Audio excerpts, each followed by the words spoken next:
American fighter planes based in England, operating in the skies of Western Europe against the German Air Force. This is the P-47, the Thunderbolt, a fast, tough, high-altitude fighter with a dive like its name and an 8-gun blast in its wings. Here is the Lightning, the P-38, master of the air in many theaters of war. The long range and concentrated firepower of this great fighter counted in Western Europe, too. The Mustang, the P-51, longest range fighter in the world. Speed, fast climb, quick dive, tight turn. A fighter pilot's dream. Into these three great fighters, America poured its genius, its millions of man-hours of labor, its faith in victory against the Luftwaffe. And in their single cockpits, it placed its carefully chosen sons, trained to a fighting edge, trained as never before.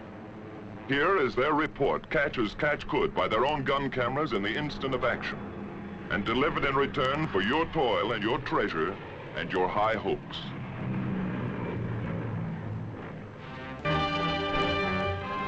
This is a Thunderbolt base in East Anglia on the east coast of England, one of many such bases from which our fighter planes swarmed up into the far red yonder of battle to the east.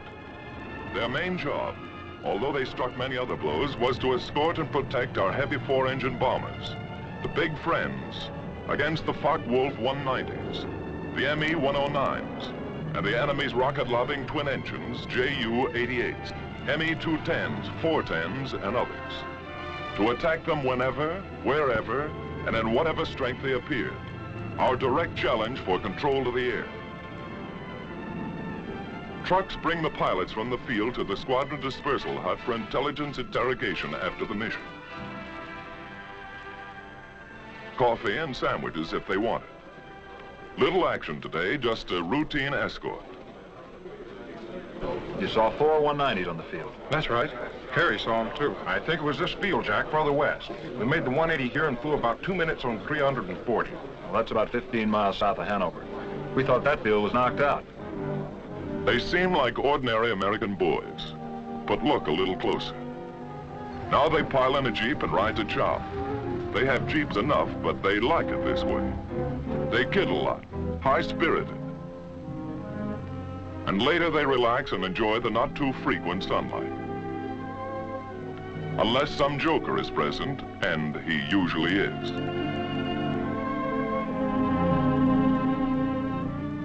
They keep pretty fit, ready to stand anything up to 7 hours in a single-seater in sub-stratosphere, alert every second.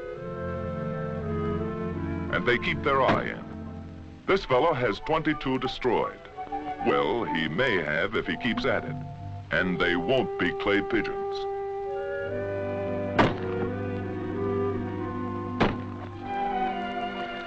The old swimming hole is the same in England as at home.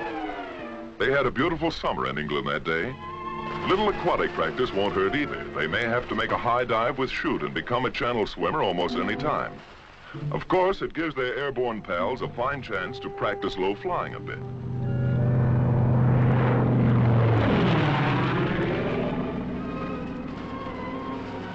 The swimmers take no chances on this buzz job. Maybe they're learning not to get behind the 8 ball here. Put the 6 in the corner. Getting in shape for Wimbledon in a small way. Good shot. Keep your eye on the little white ball, Eddie. Keeping up with their crooning, naturally. May need that in the good old by and by. Everybody's favorite newspaper in this town. What goes on in New Guinea, China, and Luzon? What's happening at home? Best of all is their comradeship. Fellows who are trusting one another with their lives in this teamwork war learn to be friends. Somewhere else in England, and another day, from deep sweeps into enemy territory, a weather reconnaissance plane flies in. Its reports are cross-checked with many others, writing the destiny of today or tomorrow in atmospheric pressure lines. Fair in this theater means not impossible, and weather is almost enemy number 1. At 8th Air Force, General Doolittle discusses fighter protection. The 8th Fighter Command will give fighter cover, 2 targets, and back from the targets. desirable that we peel off as many fighters as possible to come down east of the Ruhr and straight ground targets. How many do you want to peel off? Well, General, we're spreading over a pretty wide area there. I'd recommend very seriously that we hold all sweeping to a minimum. All right. Go ahead and send that over to the 8th Fighter Command. Yes, sir. The bomber plan, timing, altitudes, forces, course, and targets have reached the Combat Operations Room at Headquarters 8th Fighter Command. Major General Kepner commanding. Now the General and his Chief of Staff, Brigadier General Griswold, come in to inspect and discuss the plan of escort. Colonel Burns, operations, determines what group shall fly. Colonel James decides their disposition. Colonel Callahan, intelligence, estimates where and when the enemy will intercept. It's an intricate scientific plan, based upon information from many sources, and upon the route and location of the target. Then a field order goes out to the fighter wings, and through them to the fighter groups and squadrons which they control. This command supports 1st and 2nd Bomber Forces. 62nd Group P-47s will escort heavy bombers over enemy coast through target to limit of endurance. All observations will be reported over RT. The field order is received at the fighter base by the duty officer in group operations. He checks the field order for the group rendezvous time with the bombers. He calls maintenance, armament, and others. And in the still dark hours of the morning, a squadron intelligence officer shakes the pilots out of their deep sleep. Briefing at 6:30.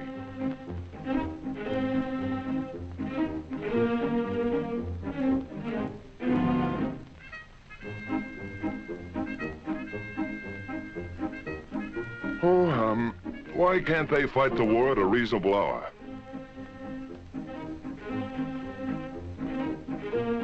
Wake up over there if you want any breakfast. There's a show on. Crews, meantime, are warming and priming the aircraft. The crews are a vital part of this show. Tune their kites to fighting pitch. Going places as always, long-range wing tanks are fitted.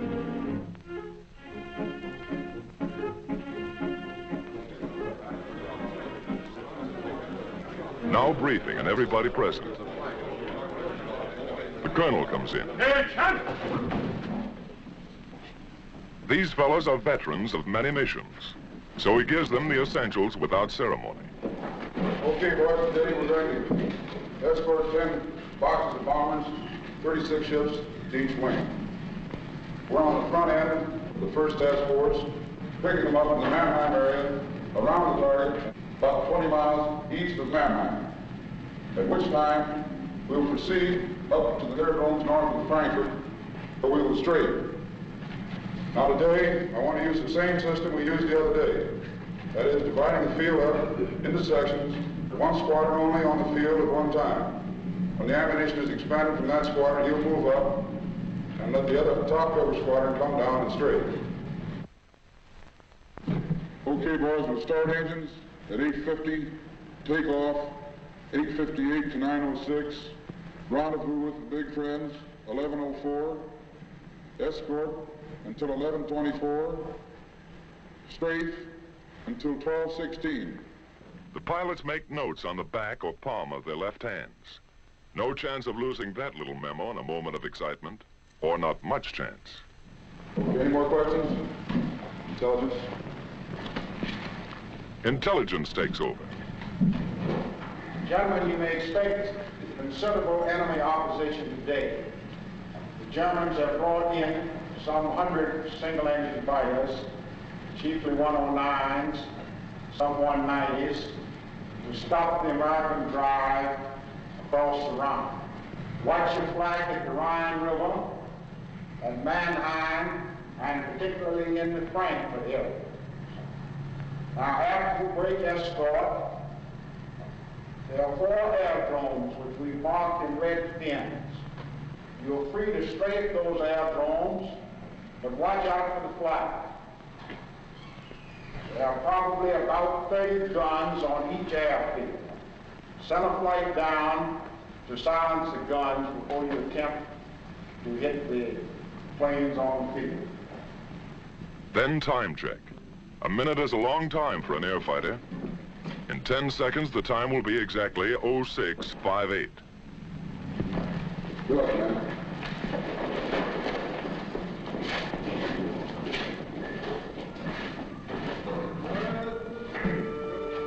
Surprised?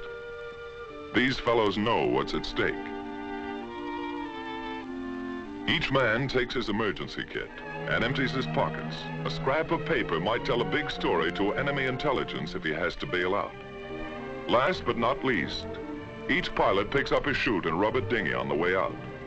20 minutes before takeoff time, trucks bring the pilots to their planes. The group leader gives his own flight special instructions. Techniques are proven and fairly standard, but they're rugged individualists, these fighter boys, and each leader has a few ideas of his own. All right, let's get aboard. Helmet is not only for warmth, it holds radio earphones too. Oxygen mask contains the mic. No hands to spare on this one-man kite. Here this pilot will fly and fight in the icy substratosphere or dusting the treetops of Germany for anything from 4 to 7 hours. Oh, my aching back.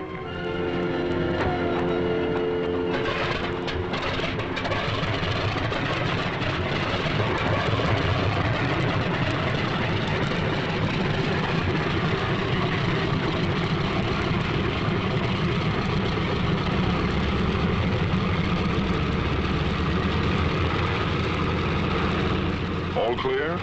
Let's go. Takeoff by twos on the quarter minute. Element leader and his wingman.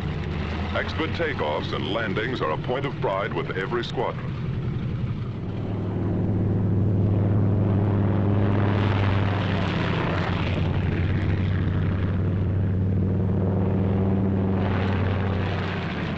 While at other bases, timed to the escort schedule, the P-38s get underway.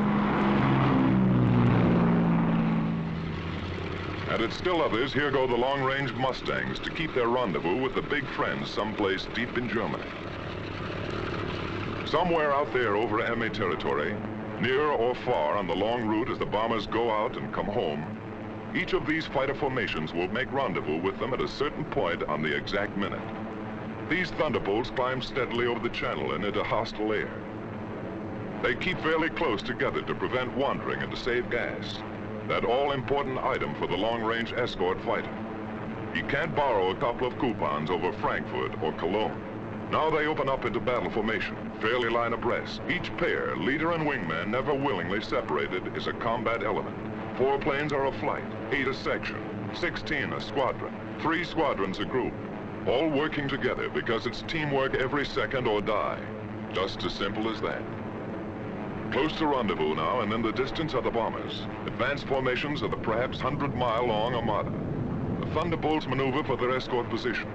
Each pilot searches the sky constantly, watching for the main enemy attack which may come near the coast or deep in Germany, or a hit-and-run sneak attack by the enemy's aerial snipers. Red leader to outpost. Bogies at 10 o'clock level.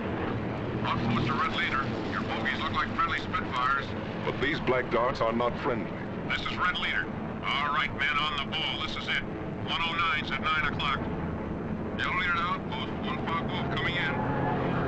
Outpost to red leader. Can we get them? It's our turn, Chief. Red leader to outpost. White flight drop tanks and attack. Red flight stay up for cover. Yellow flight continue to escort. Red flight gets rid of its long-range wing tanks before the fight. Then down they go. The sneak attackers try to run for it now, but the Thunderbolts are on them.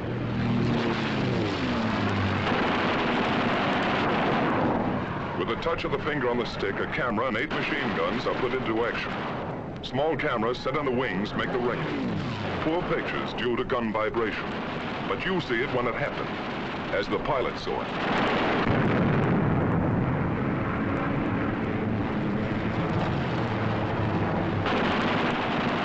Armor-piercing incendiary 50 caliber ammunition makes a flash when it strikes, and how it strikes.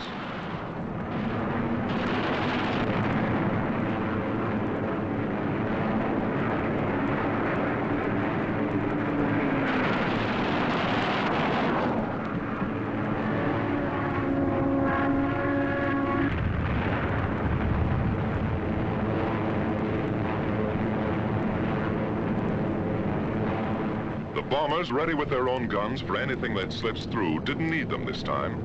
All over now, just a skirmish, part of the escort routine. The flight reforms and climbs to regain its position with the rest of the squadron. In the distance, coming in to relieve the Thunderbolts is a group of Mustangs. This is Red Leader. Okay, men, it's time to break escort. Mustangs coming in at 8 o'clock. The Thunderbolts break escort. They head for home, watching for every possible strafing target on the way. The Mustangs, far in the distance, sweep the surrounding sky as they come in. Next to the belly or wing tank, which doubled the fighter range, the most important feature of long-range fighter escort was the relay system. Because of differences in bomber and fighter speeds and the need of much weaving, fighters used up their time and distance almost twice as fast as the bombers. Thus, the same group of fighters could remain with the bombers only 25 to 40 minutes out of a 6 or 8 hour mission, going and coming. And 1,000 fighters might be needed to keep anything from 40 to 100 on the job at all times. While the enemy could strike with 250 at any point he selected, our fighter groups had to relieve one another at rendezvous points all along the route, like this. Simple in diagram, but difficult in the limitless, often weather-blinded spaces of the enemy air. It took planning, leadership, and most of all, it took individual fighting skill and courage to match the enemy's tactical advantages. Forewarned an hour and a half by his radar as our bombers gained altitude over England, he had plenty of time to mass his fighters at his chosen point of attack and to outnumber our escort at anything from 2 to 1 to 10 to 1. This captured film shows how quickly the 109s and the Focke-Wulf 190s got into action. They were as grimly determined to stop these great daylight thrusts into their industrial heart as our bombers and fighters were resolved to press them home to the hilt.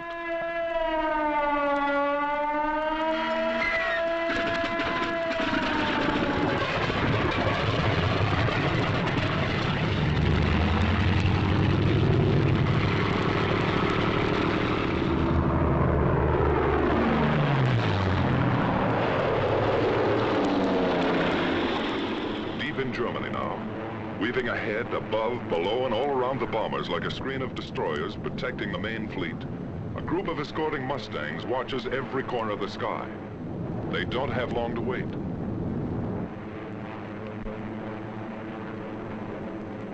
Ceaseless training plus battle experience has taught them to recognize the enemy almost by instinct.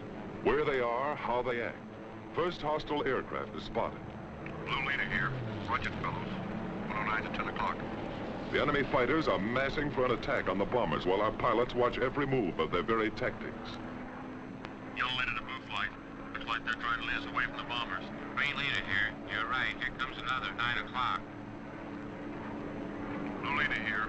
Blue flight got tanks. Yellow and green flight stay up for cover.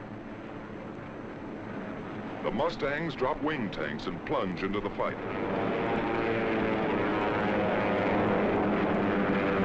The head-on dive through the fortress's formation is a favorite. So fast sometimes and so many, our fighters cannot head all of them off. The Huns make a sneak attack on our bombers from behind. Some of them get in close, as this captured enemy gun camera film shows, and hammer our bombers with their 20 millimeters. It's punishing, but they shall pay. The Mustangs are in the thick of it, and the battle ranges all over the sky as other formations join in.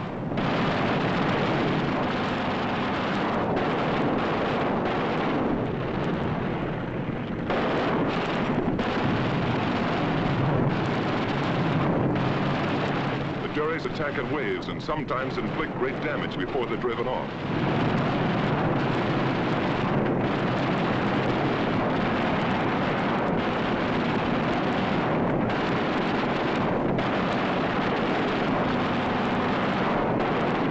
The B-17 catches fire and goes down in flames. The German pilots are determined. So are ours. To the death.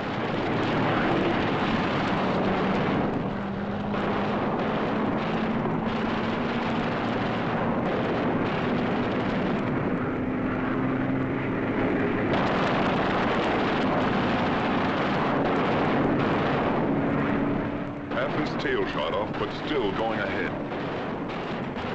And still they come.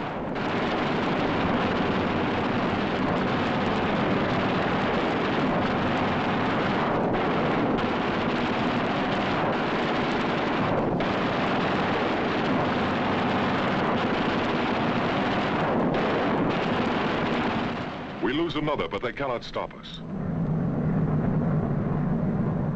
Our fighters, often heavily outnumbered, engage the enemy all over the sky. And this battle is only one of many. Day after day, month after month, Mustang, Thunderbolt, Lightning against the ME-109s and the FW-190s. Our fighters attacked, attacked, attacked. 2 into 10, 6 into 50. They broke up the enemy's mass assaults. Then his shattered flights were pounced upon and destroyed individually. Our victory column soared at the rate of 4 to 1. Great and gallant days they were. Many new aces, many empty places. Victory, victory, death, victory, victory.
While our ever-increasing fleets of fortresses and liberators pressed relentlessly onto their targets, whenever attacked, they defended themselves with legendary gallantry and effectiveness. If a missed rendezvous or other misadventure, due usually to blinding weather, prevented fighter protection somewhere, they suffered heavy losses. But no American fighter ever failed them because of enemy odds, however great. Never was a mission turned back by enemy action. Our bomber and fighter losses, though strikingly less than the enemy's, were heavy. But the home front sent us more bombers and fighters, and more well-trained pilots, and our fleets grew mightier by the month. But the enemy first-line operational strength was maintained also. The great air battle of Europe was still undecided. In February 1944, there was a sudden change. Our fighters were ordered to range wider, even at some risk to the bombers, to seek the enemy instead of waiting for him, and above all, to follow him to his destruction. A gigantic fighter battle raged across the European skies with victories by our fighters alone of 60, 85, over 100 destroyed each day. The fight came down from almost invisible heights to the final decision, perhaps only a few feet above the ground.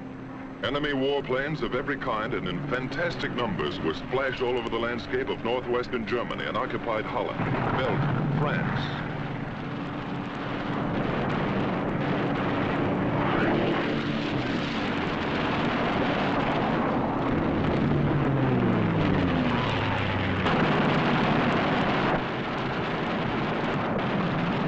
Watch this 190 hit the dust.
crucial battle. Both sides aware of the coming events and air domination itself at stake. Once again, a better cause, better planning and leadership, better equipment, and beyond everything else, the know-how valor of our fighter pilots gave us victory. Only this time it was decisive. So many of his aircraft exploded over his own forests and housetops, or were driven, flaming wrecks, into the ground. So many of his famous fighter leaders met death at the hands of some grimly determined boy from Illinois, or Wyoming, or wherever, that his morale was shattered. His defense plan was smashed. The Luftwaffe cried, "Enough."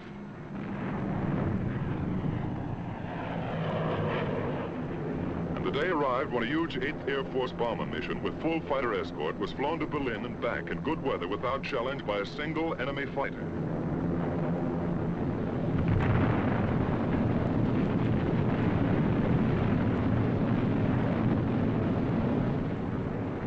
Quickly now, our long-range escort fighters seized their opportunity.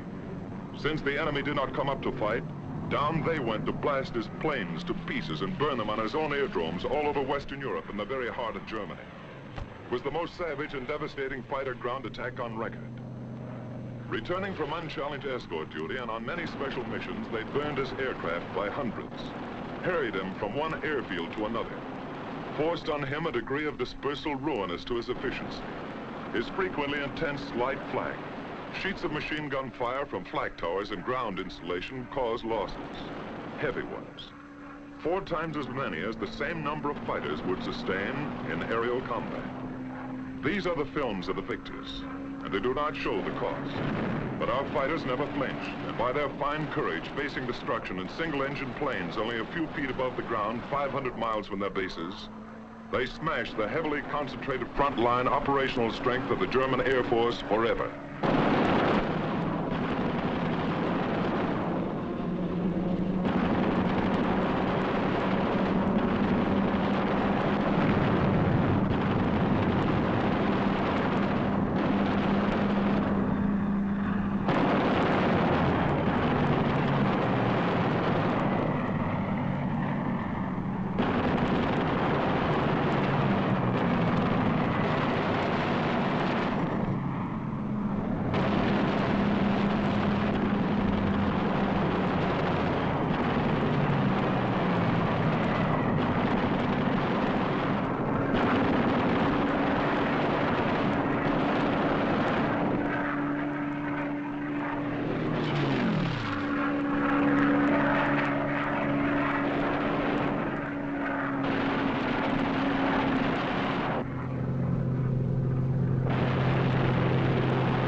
These jerry revetments could be attacked only through the front door.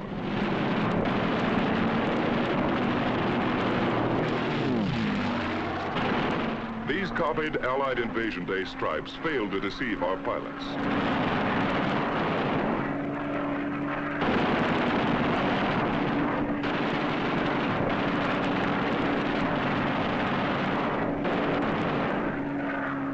The enemy often dispersed his aircraft in the woods fringing his airdromes.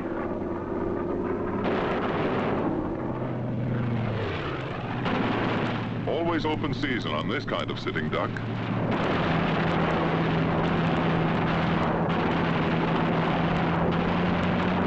Watch this boy reef it around for another crack.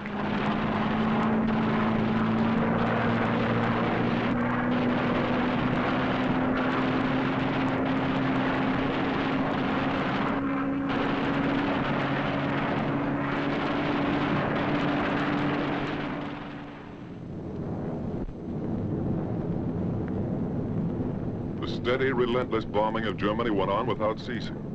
Against the enemy's occasional desperate efforts to intercept, we maintained fighter escort every step of the way. But the sky was ours, and another great opportunity was ours. His teeming, widespread, intricate transportation system. Feeding and supplying the great armies which he counted upon to throw our invasion forces back into the sea. Then something happened.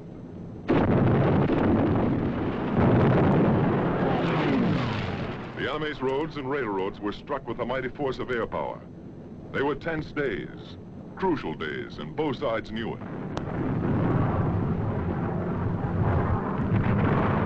Our fighters, freed by their bitterly won victory in the air, became a dominant factor on the ground. These thunderbolts are dive bombing. They strike home. But by far the greatest, the almost paralyzing destruction they inflicted was by the burning, hard-hitting fire of their 50 caliber guns. They exploded locomotives by the thousand and burned freight cars in uncounted numbers. No train in daylight hours was safe. No marshalling yard a haven. The enemy's desperately needed rail transport system was shattered all over the map.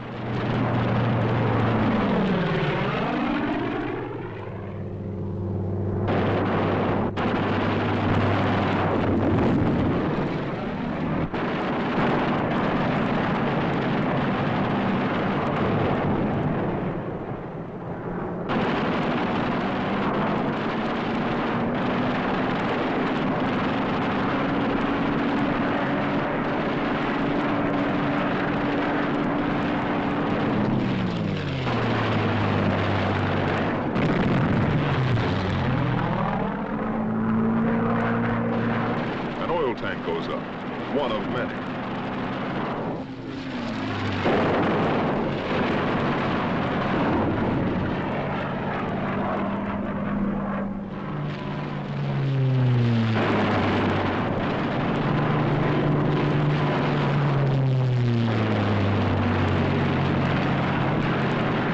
No mistaking gasoline when you hit it.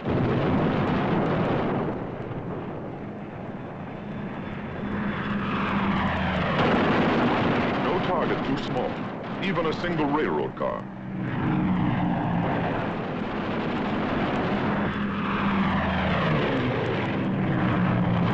The Hun tried to hide his trains in the woods, but it did not save them.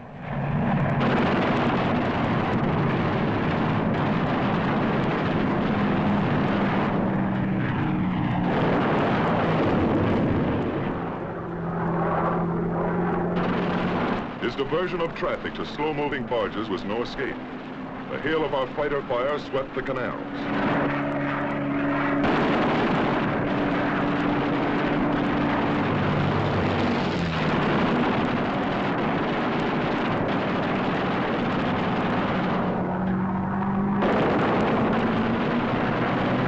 Flak towers like these cause us lots of damage. They took plenty in return.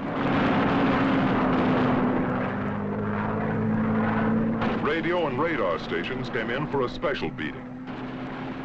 Flank and machine gun defense was forced upon the enemy wherever he hoped to move. It was intense. Watch these bursts of light flak. Much of it our skillful pilots knew how to avoid. Some of it caused us grievous losses. None of it turned us aside.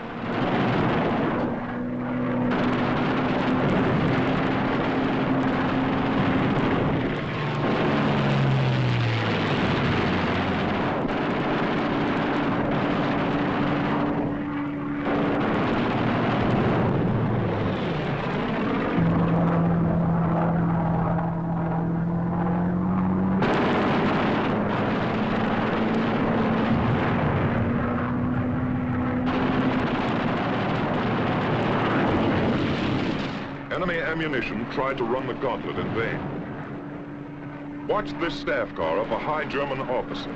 Was it Rommel? Could be. At the same time came such a scourge of road traffic as never before known. The enemy could move his convoys effectively only at night, was delayed and destroyed wherever he turned the wheel. What did this mean to the German armies in the West? How did it count on Invasion Day and the Battle of Normandy? Here is the picture of the enemy's transportation system as he was able to take it into the crucial test. Yes, this is the report our fighter pilots send back to you. The great armadas of our bombers sailing unhindered through the enemy air. Our gallant armies driving ahead without having to keep one eye cocked over their shoulders. Their gun emplacements unobserved.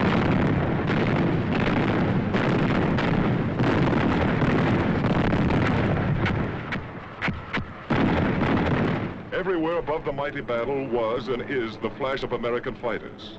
The Thunderbolt, the Lightning, the Mustang. The Germans see them deep in their own sky and cringe. Our men see them above the grim fight and cheer. There are remembered names in the mess halls. Major Gerald Johnson, a crack shot. Major Goodson, gallant fighter. Major Dwayne Beeson, great tactician. Captain Eugene O'Neill, one of the best. Major Don Gentili ran up a flaming record. Colonel Don Blakesley, great leader of 4th Group. Major Walker Mahurin, one of the first and best of the great aces. Major Bob Johnson and all his victories. Lieutenant Colonel Kabreski, with a great career. And Colonel Hubert Zemke, famous commander of 56. A score of victories or more on the records of them all. Duncan, Schilling, Pretty, and many, many others. But this is not the story of our heroes.